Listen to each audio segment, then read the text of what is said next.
मैंने कभी ये नहीं सोचा था कि तलवार से गला रेती जाएगी।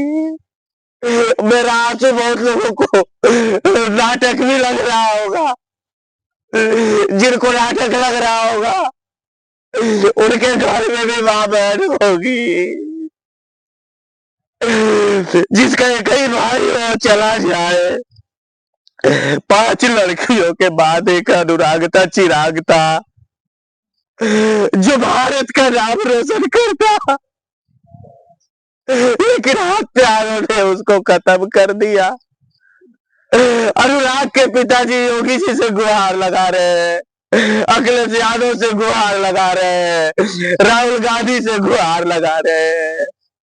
नमस्कार, आप देख रहे हैं अभिव्यक्ति इंडिया न्यूज। इस समय मौजूद है उत्तर प्रदेश के जौनपुर जनपद में। आज हमारे बीच अमित गुप्ता हैं, जो अनुराग को इंसाफ दिलाने के लिए तमाम योगी सरकार से गुहार कर रहे हैं कि योगी सरकार अनुराग के परिवार को इंसाफ दिलाए। अनुराग के कातिलों के ऊपर जल्द बुलडोजर एक्शन होना चाहिए, जो लोगों की मांग है। लेकिन बुलडोजर एक्शन को लेकर तमाम सवाल उठ रहे हैं कि इतने दिन हो गया, घटना हुई, अभी तक बुलडोजर एक्शन नहीं हुआ। अनुराग के परिजनों से आप मिले हैं, उनके परिजनों ने क्या कहा है?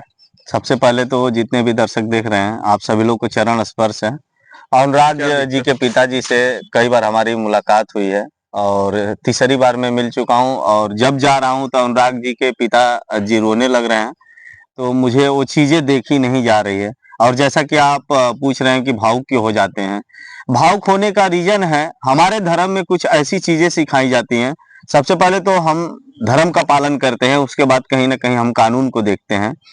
तो जब हम जाते हैं, जब भी, तो अगर एक पिता का अगर एक ही बेटा हो 5 लड़की होने के बाद, और इतने निर्मम जिस तरह से हत्या की जाती है, गला से रेत करके, तलवार से रेत करके, तो कहीं ना कहीं हमारी सरकार और सर्वोच्च न्यायालय, जो सुप्रीम कोर्ट वगैरह जो भी है, उनके घर में भी बीवी बच्चे होंगे। मैं उनसे आग्रह कर रहा हूँ, निवेदन कर रहा हूँ, मैं योगी जी से भीख भी मांग रहा हूँ। एक परिवार के लिए, एक एक बाप के बेटा चला गया, तो मैं इसीलिए बार बार जब भी जाता हूँ ना, अनुराग जब भी याद आता है ना, तो मेरी आंखें नम हो जाती है।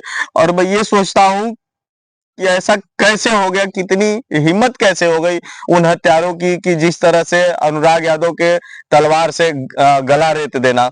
तो मुझे बार बार सीन जो है ना, जैसे बार बार माइंड में चलता है, तो मुझे वो सीन आती है। ऐसा नहीं है कि हम लोग जाते हैं घरों में सोने के टाइम, खाने के टाइम। तो मैं सरकार से ही गुहार करना चाहता हूं कि ऐसे हत्यारों के ऊपर क्यों नहीं कड़ी कार्रवाई होती है। और जिस दिन से मेरे रोने वाली वीडियो वायरल हुई है, तो मुझे ऐसा लगता है कि शायद मेरी वीडियो से ही कुछ एक्शन सीएम योगी जी, चाहे जो भी कोर्ट हो, चाहे जो भी हो, मुझे लगता है कि अनुराग यादव के हत्यारों को फांसी भी होगी, और मुझे ऐसा लगता है कि एनकाउंटर भी होगा। बहुत लोग कहें कि गाड़ी पलटती भी है।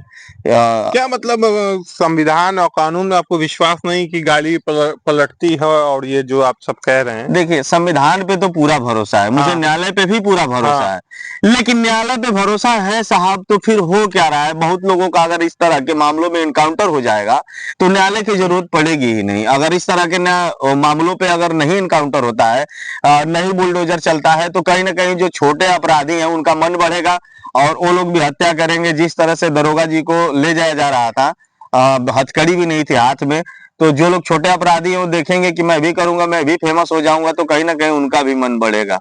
इसलिए आपका कहना है कि इनकाउंटर हो? बिल्कुल, अनुराग के दोषियों का एनकाउंटर भी होना चाहिए। जिस तरह से अन्ना जी, चाचा जी बैठे हुए हैं अनशन पे, हम लोगों का भी अनशन जारी होगा। लेकिन जिस दिन पत्रकारों का अनशन चालू हुआ ना, इस दिन से मैं अन्ना जी को अनशन पे देख रहा हूँ ना, तो मेरी जो है अंदर की आत्मा, दिल हमेशा रो रहा है कि आखिर योगी जी कर क्या रहे हैं।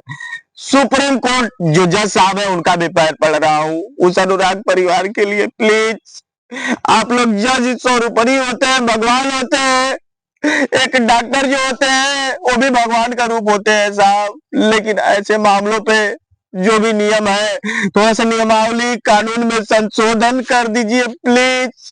प्लीज, मैं भीख मांग रहा हूँ आप लोगों से। अगर इस तरह की हत्या होती रहे, पत्रकार महोदय आपसे भी कह रहा हूँ, मतलब ऐसी निर्मम जो हत्या हुई, इसलिए आपका इसके लिए कड़ा कानून बनाना चाहिए। एक कड़ा कानून नहीं होगा, रहता है दिन तलवार ही नहीं साहब, बहुत हत्याएं हो गई। अभी तो ये नॉर्मल चीज है, अगर सोचिए तो अभी इससे भी बड़ा अपराध होने की संभावना रहेगी।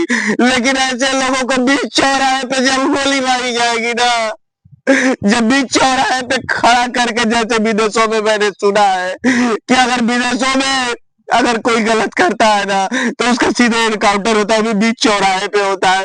साउथ इंडिया में भी, भारत में भी, जिसे सोने की चिड़िया कहा जाता है, मुझे तो चिड़िया कहने में भी शर्म आ रही है। मैं सोने की चिड़िया इसे क्या कहूँ, यही वो सोने की चिड़िया है। मुझे गर्व होता है कभी कभी कि मैं भारत का रहने वाला हूँ, लेकिन कभी कभी सोचता हूँ तो मुझे ऐसा लगता है कि मैं भारत नहीं किसी और देश में रहता तो मुझे अच्छा लगता। मैं क्या देख रहा हूँ हुजूर, मैं ये क्या देख रहा हूँ हुजूर। मैंने कभी ये नहीं सोचा था कि तलवार से गला रेती जाएगी। मेरा आंसू बहुत लोगों को नाटक भी लग रहा होगा, जिनको नाटक लग रहा होगा उनके घर में भी माँ बहन होगी, जिसका कई भाई वो चला जाए। 5 लड़कियों के बाद एक अनुरागता चिरागता जो भारत का नाम रोशन करता, लेकिन हत्यारों ने उसको खत्म कर दिया। अनुराग के पिताजी योगी जी से गुहार लगा रहे हैं, अखिलेश यादव से गुहार लगा रहे हैं, राहुल गांधी से गुहार लगा रहे हैं, देश के राष्ट्रपति से गुहार लगा रहे हैं, प्रधानमंत्री से गुहार लगा रहे हैं। सुनने वाला कोई नहीं है, लेकिन नोटिस लगी है तो लगता है कि कुछ होगा। योगी जी प्लीज, आप तो उत्तर प्रदेश में माफियाओं पे दम हमेशा लगातार करते आ रहे हैं, यहाँ क्या चूक हो रही है? बहुत लोगों से मिला गया तो कुछ लोग बताए कि यादव है इसीलिए नहीं होगा यहाँ कार्रवाई। मुझे ऐसा नहीं लगता है योगी जी, आप जरूर न्याय करेंगे। मुझे लगता है कि आप यादव ब्राह्मण पंडित नहीं देखते हैं, आप एक्शन लेते हैं, फिर आप ही करिए हुजूर।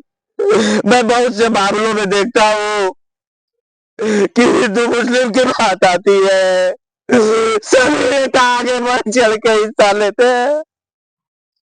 यहाँ हिंदू मुस्लिम का मैटर नहीं है, यहाँ तो यादव का मामला है हुजूर। यहाँ तो यादव का मामला नहीं होता तो शायद अभी तक बहुत कुछ हो जाता। सिर्फ यहाँ मुस्लिम हिंदू की भी बात होती ना तो अभी तक घर ही नहीं, सभी लोगों का एनकाउंटर हो जाता। मुझे ऐसा लग रहा है मैं भी आम आदमी बन के बात कर रहा हूँ। अरे भैया, बहुत करोगे तो फर्जी मुकदमे लगाओगे, जेल भेज दोगे, क्या यही कर सकते हैं आप लोग। लेकिन भगवान के नगरी में देर होता है, लेकिन असफल इंसान नहीं होता है। जैसा करोगे वैसा भरोगे। प्लीज। तो मतलब अनुराग के परिजनों से आपने मिले और योगी आदित्यनाथ के सरकार पे आपको पूरा विश्वास है कि जल्द अनुराग के परिवार को न्याय मिलेगा जी। तो चलिए दोस्तों, आज हमारे बीच अमित गुप्ता जी थे, जो कहीं ना कहीं अनुराग के परिवार से जब से मिलके आए काफी भावुक चल रहे हैं। उनका कहना है कि जल्द अनुराग के कातिलों को सजा सुनाई जाए। मैं भैया ऐसा नहीं है कि घर पे हूँ चैन से, भैया जब से मैं घटना जा रहा हूँ चैन से, न खाना पीना कुछ भी नहीं, बस ऐसे ही हम भी इधर उधर जा रहे हैं। हमेशा वो चीजें याद सता रही है कि किस तरह से तलवार से गला रख दिया। हम भी बहुत जल्दी अनशन करेंगे, अगर न्याय नहीं मिलता है तो पत्रकारों का मतलब अन्ना जी कर रहे हैं, उसके बाद अगर उनको ने अगर जिस दिन मैं ऑन कैमरा बोल रहा हूँ, अगर अन्ना जी जिस तरह से कर रहे हैं, अगर न्याय नहीं मिला तो मैं भी लिखित में मुख्यमंत्री जी को दे करके, लेकिन टाइम नहीं बताऊंगा कि मैं कब करूंगा। तो चलिए दोस्तों, आज हमारे बीच अमित गुप्ता थे, हमने मिलाया। नेक्स्ट वीडियो के साथ फिर मिलेंगे। धन्यवाद।